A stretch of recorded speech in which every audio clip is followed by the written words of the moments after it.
ವಿದ್ಯಾರತ್ನ ಅಂತೇಳಿ. ಇದು ನಾನು ಅಧ್ಯಾಪಕನಾಗಿದ್ದವ. ನಿಮ್ಮ UT ಖಾದರ್ ನನ್ನ ವಿದ್ಯಾರ್ಥಿ ಸಂತ ಅಲೋಸಿಯಸ್ ಕಾಲೇಜಿನಲ್ಲಿ. ಹಾಗೆ ಮುಖ್ಯಮಂತ್ರಿಯವರ PA ನನ್ನ ವಿದ್ಯಾರ್ಥಿ. ವೆನ್ಲಾಕ್ ಹಾಸ್ಪಿಟಲ್ನ ಸದಾನಂದ ಪೂಜಾರಿ ನನ್ನ ವಿದ್ಯಾರ್ಥಿ. ಖುಷಿಯಾಗುತ್ತೆ ಈ ಒಂದು ಸಂಸ್ಥೆ ನೋಡಲಿಕ್ಕೆ.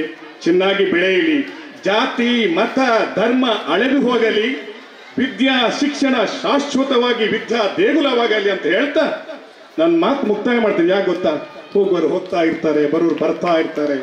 ನನಗೂ ಬೇಕಾದಷ್ಟು ಕೆಲಸ ಇದೆ. ಬಟ್ ನಾನು ಬಂದದ್ದು ಪ್ರೀತಿಯಿಂದ, ಅಕ್ಕರೆಯಿಂದ. ಈ ವೇದಿಕೆಯಲ್ಲಿ ಅಧ್ಯಾಪಕನಾದ ನಾನೊಬ್ಬ ಮಾತ್ರ ಸದ್ಯಕ್ಕೆ. ಆ ಸಂತೋಷದಿಂದ ನಾನು ಯಾರು ಬರಮಾಡಿಕೊಂಡಿದ್ದ ಅವರೆಲ್ಲರಿಗೂ ಕೂಡ ನಾನು ವಂದನೆಗಳು ಸಲ್ಲಿಸ್ತಾ ಇದ್ದೇನೆ. ವಿದ್ಯೆ ಉಳ್ಳವನ ಮುಖವು ಮುದ್ದು ಬರುವಂತಿಕ್ಕು, ವಿದ್ಯೆವಿಲ್ಲದವನ ಬರಿ ಮುಖವು ಹಾಳೂರ ಹದ್ದಿನಂತಿಕ್ಕು ಸರ್ವಜ್ಞ ಹೇಳಿದ್ದಾರೆ. ಸೊ ಬೇಕಾದಷ್ಟು ಮಾತಾಡಬಹುದು, ನಾನು ಮಾತಾಡೋದೇ ಇಲ್ಲ. ಶುಭವಾಗಲಿ, ಒಳ್ಳೆಯದಾಗಲಿ, ಚೆನ್ನಾಗಿರಲಿ. ಧನ್ಯವಾದಗಳು. Thank you.